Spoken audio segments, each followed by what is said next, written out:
Okay, so this is where it gets a little sticky.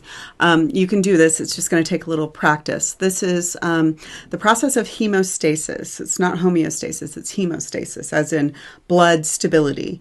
This is the cessation of bleeding when a blood vessel is damaged, and it includes clotting, but it is not limited to clotting. There are actually 5 stages of hemostasis, and only one of them involves forming a clot.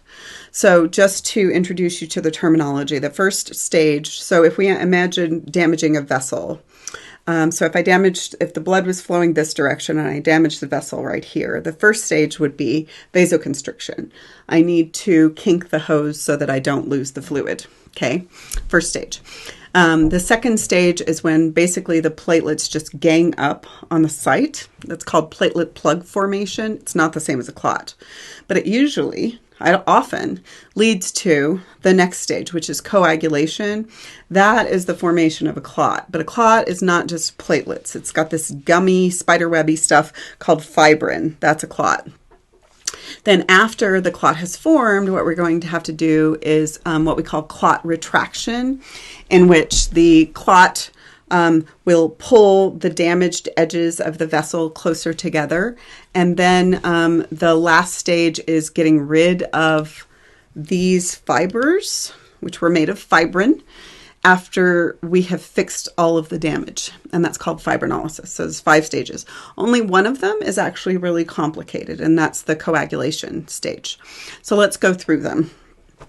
So the first one is called vasoconstriction, not really shown in any of these pictures, but it's not hard to picture. So if you damage this tube right here, so you're going to kink the tube back here. So you're going to vasoconstrict. You can't do that in capillaries because they don't have any smooth muscle, but in any other kind of vessel it's possible. So the smooth muscle in the wall constricts and it reduces blood loss. The cause, we still don't know exactly what causes vasoconstriction. Seems to be probably some paracrine agents that are released upon damage that will cause vasoconstriction. People have hypothesized that it's a nervous system response to damage as well. But regardless, it tends to last up to 30 minutes because I've kinked the hose, but now I've got to fix the hole. So the vasoconstriction phase. Okay, then the next phase is what you're seeing right here. This is called the platelet plug formation or the platelet phase. Okay, so our platelets or thrombocytes, those are going to need to know that there is damage so that they can start congregating, because they are the sort of initiators, at least partially, of the whole clotting process. So the first thing that occurs is a platelet will know something is wrong when it comes into contact with collagen. Because if you guys remember anatomy, an intact vessel wall is just epithelial tissue and doesn't have any collagen fibers. So if a platelet comes into contact with collagen, it says, hey, something is damaged here. So this will cause the platelets to become sticky, and really sticky is positive, negative charge on either end of the platelet. So they start to attract one another like a polar cell fragment. So the platelets start to attract one another. So come into contact with collagen, get a little sticky, a little polar, start to attract your friends as they go by. So it's like, a text chain. The platelets will stick to one another, and then they'll stick to the surface of the damaged vessel. But then it's not just that they're polar attracted to one another. They're also going to start to secrete chemicals which will attract their friends. So they are going to be texting their friends. And how do they do that? Specifically, they release a whole bunch of different paracrine factors. Some of them are shown here and some of them aren't. One of them is von Willebrand factor, VWF. It's paracrine factor. It's secreted by platelets and damaged endothelial cells, and it binds to collagen and changes conformation, attracts, and then makes the platelets become activated, which is the polar. So the platelets are now activated. Now, the only reason I mentioned von Willebrand's factor is because one of the forms of hemoglobin, which has some historical significance, is hemophilia, which has historical significance, is von Willebrand's hemophilia, in which you can't do this, so the clotting process that's supposed to occur after this does not happen as frequently. And this is one of the forms of hemophilia that was present in the European royal families. Okay, now the platelets are now activated. They're secreting stuff. They're like polar and attracting one another. And then they're just going to start secreting a whole bunch of stuff that attracts friends, like a little positive feedback loop. And a couple of those things are ADP, believe it or not. ADP is used as a paracrine agent. Prostaglandins, a bunch of those, thromboxane A2 that you're seeing right there. And what it does is it continues to attract friends and attract friends and attract friends, and the platelet mass grows right near the damage. It's positive feedback. Now, eventually, if it's a teeny tiny little hole, the platelet plug alone could be big enough to stop the bleeding. And the platelet plug formation usually takes about a minute. Now, why does the platelet plug not just keep going? Since it's got like positive feedback, positive feedback, positive feedback, it would seem like it would attract every platelet that came by and it would just keep going. Well, what actually sort of hems in the platelet plug is that unhealthy cells are saying, come here, platelets, but healthy cells are releasing things that say, move along, including some paracrine agents, nitric oxide, and prostacyclin. They make platelets less likely to stick. So while just at the site, they're attracting platelets, but at healthy sites, they're saying move along.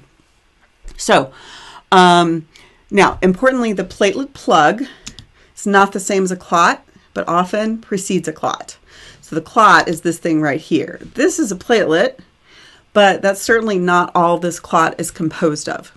So a little bit of clinical connections here. Aspirin therapy, which a lot of people with cardiovascular problems, myself included, what aspirin therapy does, they call it a blood thinner, not really a blood thinner.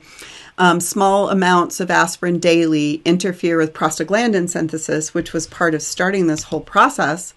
And since they do that, your platelets are less likely to attract their friends. So it prevents inappropriate platelet plugs and therefore hopefully inappropriate clots, because clots are usually going to follow a platelet plug. So it's really not a blood thinner at all. It's an anti-platelet plug medication. Okay. So now clotting. So our objective is to form this sticky spiderwebby stuff that will, if the hole was too big for the platelet plug to plug the hole, then I am going to cover it with this sticky spiderwebby stuff. And of course, cells can get caught in it when they go by and they can help with the plug, but the cells are just incidental to the actual clot.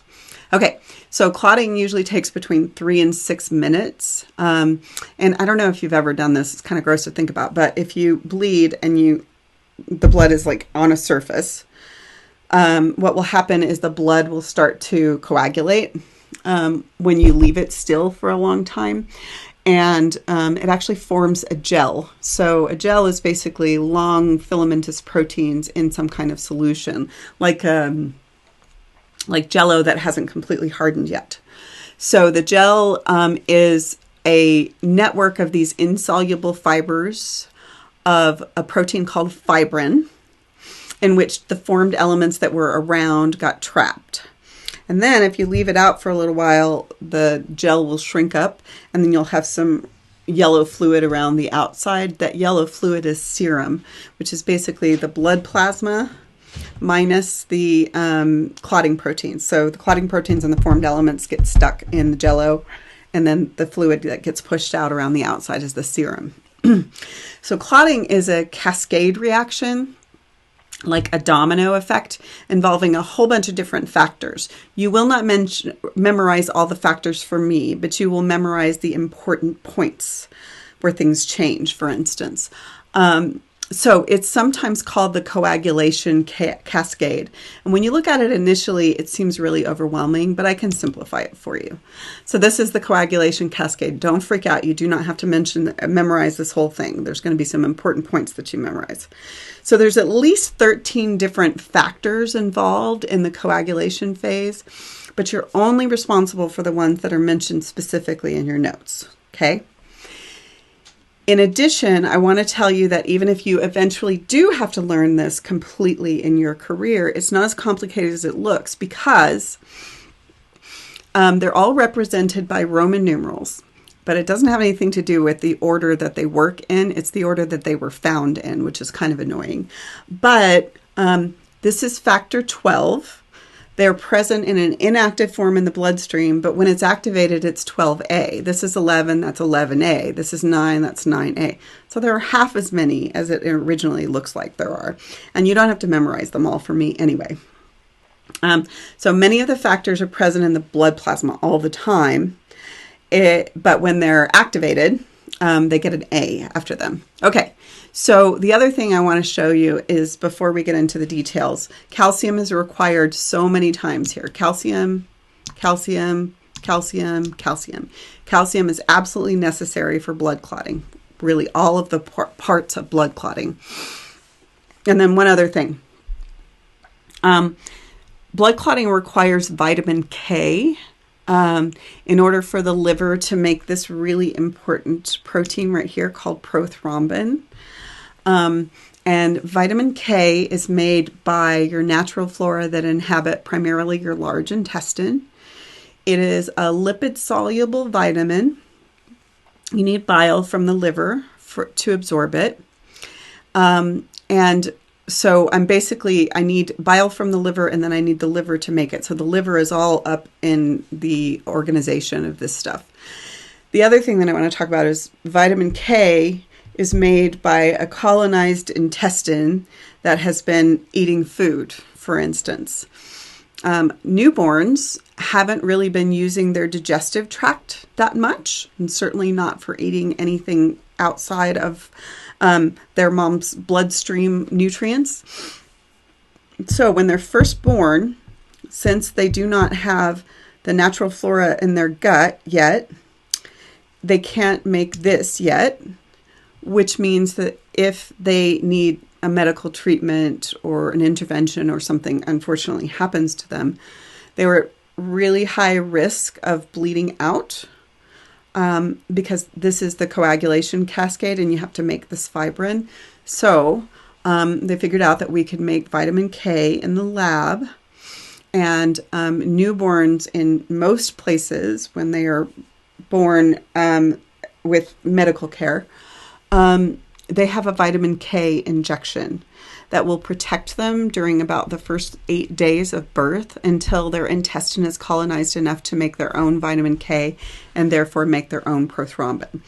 Now, the important reason to talk about this right now is that an unfortunate side effect of the anti-vaccination movement is that parents sometimes think that anything that is injected is a vaccine, and therefore subject to skepticism, to put it kindly. And so sometimes parents are choosing not to do vitamin K injections. It's a vitamin. It's not a vaccine. Choosing not to do vitamin K injections for newborns, which, if that newborn is fortunate and nothing happens and they don't need any medical care, any surgeries, any injections, anything, then they're probably going to be fine. But there have been instances in which the newborn bled out because of parents refusing a vitamin K injection. And I think that's probably just a real lack of understanding on the part of the parent. Okay, so like I mentioned, each clotting factor has a Roman numeral associated with it. When it gets activated, the activated form will have an A after it. Factor 10 right here, factor 10A. They were numbered based on their discovery and not on the order of their function in the coagulation pathway. So in the next video, I'm going to get into this in more detail, and I can simplify it for you, I promise.